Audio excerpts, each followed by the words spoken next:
Hello, welcome to Financial Insider Weekly. I'm your host, Michael Gray, CPA. My guest today is Scott Hazlett. Scott is a California attorney and a CPA who practices in the areas of taxation, real estate planning, financial problem resolutions, and 1031 exchanges. He is a certified specialist in taxation law by the California State Bar Board of Legal Specialization, and he's also a qualified intermediary for tax-deferred exchanges. Scott previously worked with Price Waterhouse and was an investment executive with Merrill Lynch. He graduated from Taft University School of Law in 1996 and set up his own law firm. He is currently the president of the East Bay chapter of the California Society of Certified Public Accountants. And in a past life, Scott was a sports writer covering Major League Baseball, National Football League, and other sports. So Scott, welcome, and thank you for being a guest today. Thank you. Thank you for having me. Okay, so today Scott and I are going to be talking about sale of a principal residence. Now this is actually a fairly complicated area of the tax law, so we want you to view this as like an introduction to this area, and I hope it'll be a continuing conversation that you'll have with your own tax advisor. So with that, let's get into our questions. Great. Okay. So let's say I sell my principal residence, that's the place where I live, and replace it with another one. Does that defer the gain? Boy, yeah, I'll tell you. Did you ever hear that question? Only a million times, only a million times. But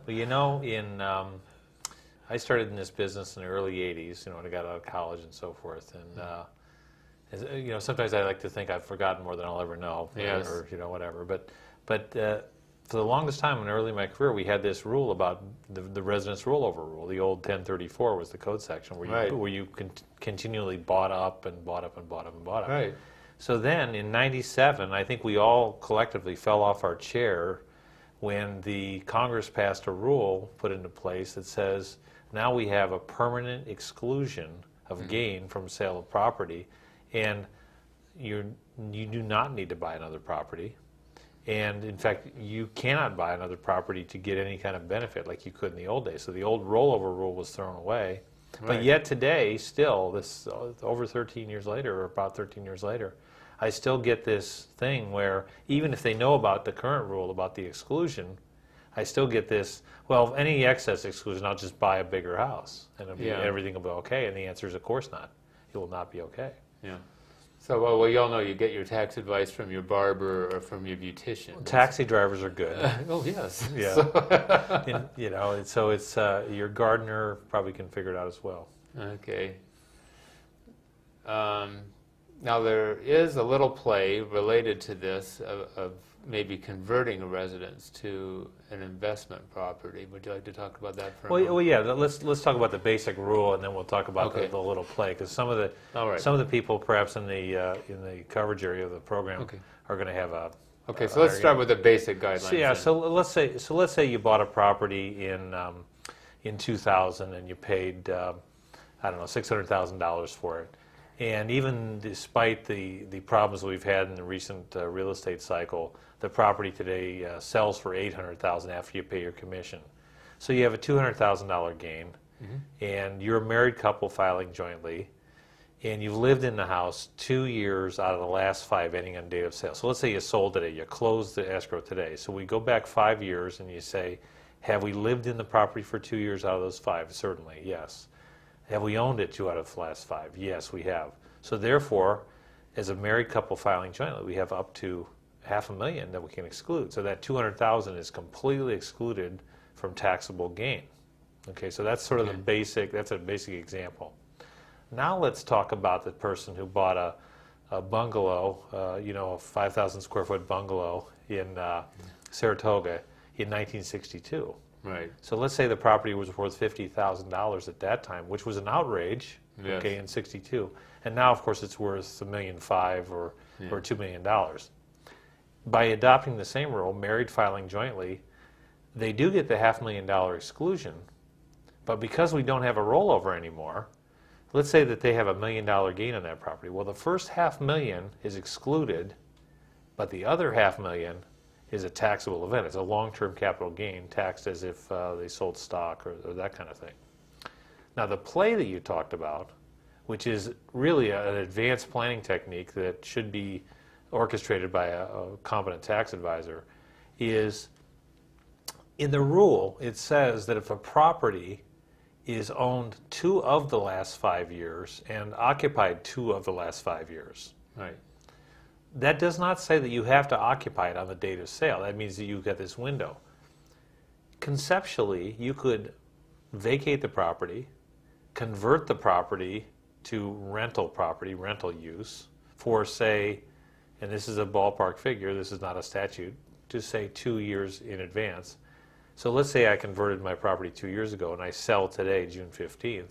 Well, I've qualified. I lived in it 2 out of 5 years, some time ago.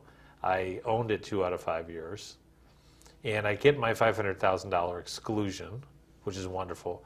And now the excess is eligible perhaps for a 1031 exchange. Right. And so if you sell that property and you effectuate a 1031 exchange, then you can defer the gain.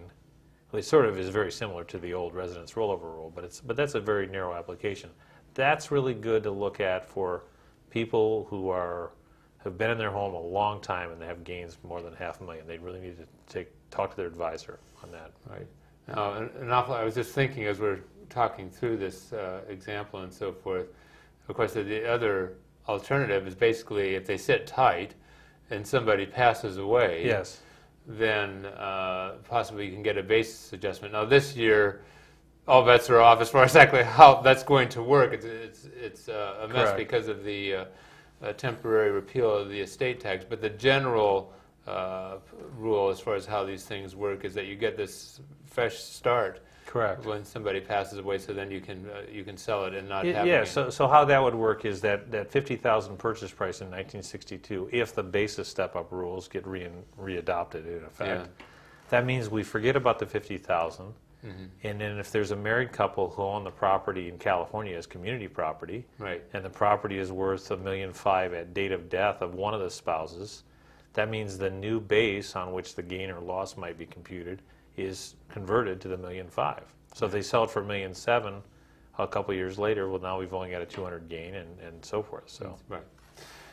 Okay. So gee, we've gone through some really good stuff already, really good stuff. folks. Do we have enough time? Yeah, we're going to run out of time of things to talk about. No, I'm not too worried. All right. Now, so there's a new area of concern. What if the house is used for a non-residential purpose or for a rental? Well, number one, from the beginning of this new rule, the new rule that was enacted in 1997, let's just go back and analyze that for a minute. So this is when they adopted the new 250,000, 500,000 exclusion. Correct. And this was in May of 1997, I believe, May 6th. Okay. So let's say, for example, that I used part of my home as an office. This gets a little off your thing, but I used part of my home as an office and residence. And I legitimately claimed depreciation expense from 1997, that May date, through today. And let's say over the years I've claimed $30,000 in depreciation expense. Then I sell the property, and the gain is not only the economic gain. I paid $300, I sell for $500, now I've got this $200 gain. But the gain is also the depreciation that I've taken in past years is $30,000, as in my example. So for this special exclusion rule, the Section 121, the home sale exclusion rule, that $200,000 gain is excluded. The $30,000 is not excluded. That's a taxable income related to it. Right. So that's one of the key rules on this. Right, and it's also subject to a little bit higher tax rate too. Correct. It's typically higher, 25% for federal, and of course ordinary for California. California doesn't